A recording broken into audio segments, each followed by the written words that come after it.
សួស្តីបងប្អូនទាំងអស់គ្នាថ្ងៃនេះខ្ញុំនាំមកមើលវីដេអូមួយដែលពាក់ព័ន្ធជាមួយនឹងការកែច្នៃផ្កាអូខេដេរបស់យើងដែលវាមានអាយុកាលយូរក្រោយពីពេលដែលយើងបានទិញវាយកមកដាក់តាំងលម្អនៅតាមគេហដ្ឋានឬមួយក៏ទីតាំងកន្លែងធ្វើការឬមួយក៏កន្លែង office ឬក៏ជាភោជនីយដ្ឋានអញ្ចឹងស្រេចទៅលើបងប្អូនប៉ុន្តែក្នុងវីដេអូនេះគឺខ្ញុំចង់បដោតលើពាក់ព័ន្ធជាមួយនឹងផ្កាអូគីដេដែលយើងបានទិញមកហើយយើងបានដាក់តាំងវាហើយវាបានចេញផ្កាអស់បន្ទាប់មកក៏វារយបងប្អូនអញ្ចឹងក្រោយពីវារយហើយវាចាប់ដើមលែងចេញផ្កាទៀតហើយអញ្ចឹងវាមានសភាពស្វិតស្រពោនមើលទៅគឺអញនិយាយបានថាអត់គួរឲ្យទាក់ភ្នែកណាអញ្ចឹងថ្ងៃនេះខ្ញុំធ្វើវីដេអូមួយពាក់ព័ន្ធជាមួយនឹងការកែប្រែវាឡើងវិញដើម្បីឲ្យវាវិលទៅសភាពដើមហើយនឹងស្រស់ស្អាតអញ្ចឹងមុនដំបូងគឺយើងយកការរបស់យើងយកមកតែពីតាមទីតាំងមួយមកការអូគីដេហ្នឹងហើយយើងក៏យកវាយកមកកែច្នៃការកែច្នៃមានអីពិបាកអីអ្នកទាំងអស់គ្នាគឺពួកយើងប្រើវត្ថុធាតុដើមដដែលនោះទេប៉ុន្តែគ្រាន់តែយើងបន្ថែមជាមួយនឹងតិចតួចអញ្ចឹងនៅវីដេអូនេះខ្ញុំបានយកវាយកមកហើយយើងចាប់ដើមធ្វើការដោះចេញហើយក៏បានដោះលួសពីអ្វីដែលអ្នកលក់គាត់បាន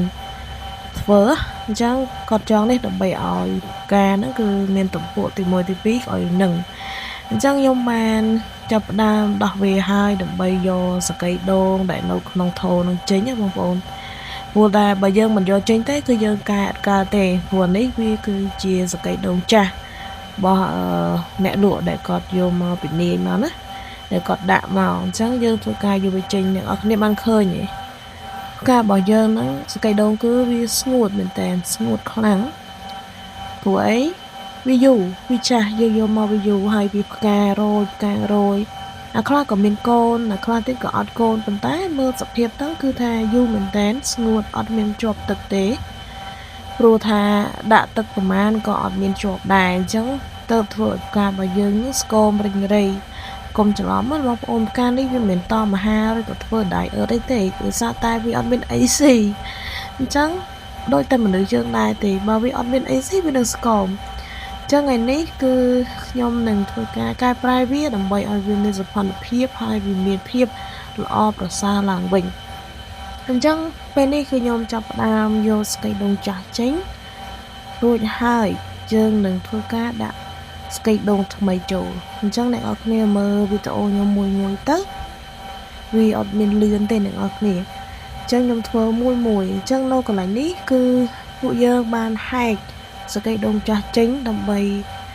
ទុកម្លែកហើយយើងនឹងយកសកៃដូងថ្មីមកធ្វើវាវិញអញ្ចឹងមកដល់កន្លែងនេះពេលដែលយើងដកសកៃដូងចេញគឺវាប្រកាសជាមានឫសវាហើយអញ្ចឹងឬរបស់កាវកដេគឺច្រើនមែនតើអ្នកនរគ្នាឬយ៉ាងស្មេស្មាញពេញនឹងទាំងអស់ប៉ុន្តែវានៅតែអត់សូវល្អព្រោះអីស្កៃដូងចាស់វាអត់មានបានខំទឹកជាប់ឲ្យវាបានបឺតជាតិវីតាមីនជាតិអីទេអ្នកនរគ្នាវាអត់មានទឹកជាប់តែម្ដងនិយាយទៅទោះបីយើងខំប្រឹងបាញ់យ៉ាងណាក៏ដោយអញ្ចឹងវិធីកែប្រែគឺយើងយកវាមកហើយសកៃដូងចាស់ចេញរួចហើយកាត់ឫសឲ្យស្អាតកាលណាតែយើងមិនកាត់ឫសវាទេទុកឫសចាស់វាអត់ប្រយោជន៍ទេអ្នកនរគ្នាយើងកាត់ឫសទៅដើម្បីឲ្យឫសថ្មីរបស់វាក្រោយទៀតគឺចេញមកបើយើងទុកឲ្យចាស់ទៅគឺឫសអស់ហ្នឹងខ្លះក៏ងាប់ខ្លះក៏ខ្សោយអញ្ចឹងយើងកុំបាច់ទុកវាអីអញ្ចឹងនៅកន្លែងនេះគឺយើងបានកាត់វាហើយកាត់វាស្អាតគ្រប់គុំដែលយើងបានយកមកហើយហ្នឹងបន្ទាប់មកអ្នកនរគ្នាធ្វើកុំភ្លេចគឺយើងត្រូវតែមានអកម៉ូនហ្នឹងដើម្បីអីដើម្បីយកវាមកត្រាំជាមួយនឹងដើមផ្ការបស់យើងអញ្ចឹងការដាំនេះគឺមានន័យថាគឺកែប្រែពីអន់ឲ្យទៅជាល្អអញ្ចឹងដល់វគ្គនេះគឺខ្ញុំបានប្រើអកម៉ូនគឺខ្ញុំចាក់អកម៉ូនចូលទៅក្នុងទឹករួចហើយអញ្ចឹងក្រោយពីកាត់ហើយអស់គឺខ្ញុំដាក់ត្រាំវារយៈពេលអ្នកនរគ្នាដាក់ប៉ុន្មានបើចំពោះខ្ញុំដាក់15នាទីព្រោះថាវាមានអារម្មណ៍ថាវាសភាពវាអន់អញ្ចឹងឲ្យវាបឺតបានយូរបន្តិច15នាទីអ្នកនរគ្នាក្រោយពី15នាទីយើងនឹងយកវាទៅតុបតែងវិញហើយនៅកន្លែងនេះគឺយើងយកសកៃដូងថ្មីដែលយើងបានទិញពី ផ្សារមកឬកន្លែងដែលលក់កូនឈើមកគឺយើងរៀបឡើងវិញកតោចាស់ដដែលទេបងប្អូនអត់មានថ្មីទេថ្មីអ្វីដែលថ្មីនោះគឺសកៃដូងតាមពិតនៅកន្លែងនេះអ្នកនរគ្នាអាចយកជាប្រភេទ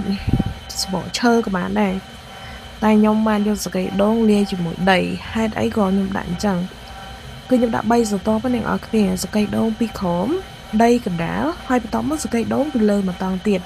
ខ្ញុំធ្វើអញ្ចឹងគឺដើម្បីឲ្យដីនោះវាអាចទុកទឹកសំណើមសើមបានហើយឲ្យផ្កាអកដេរបស់យើងហ្នឹងចាក់ឫសអញ្ចឹងកន្លែងនេះគឺរួចរាល់ពីការត្រាំ15នាទីហើយបងប្អូនហើយយើងក៏យកវាយកមកដាក់ដាំសារថ្មីអញ្ចឹងកន្លែងនេះគឺអត់មានអីពិបាកទេសកៃដូងហ្នឹងគឺយើងរៀបហើយយើងយកផ្កាហ្នឹងយកមកដាក់ពីលើបន្ទាប់មកពួកយើងក៏ចងវាឲ្យនឹងដើម្បីកុំឲ្យវាធ្លាក់ពេលដែលមានខ្យល់ឬដល់ពេលដែលយើងលើកបញ្យួរវាទៅគឺវាធ្លាក់មករញ៉ៃ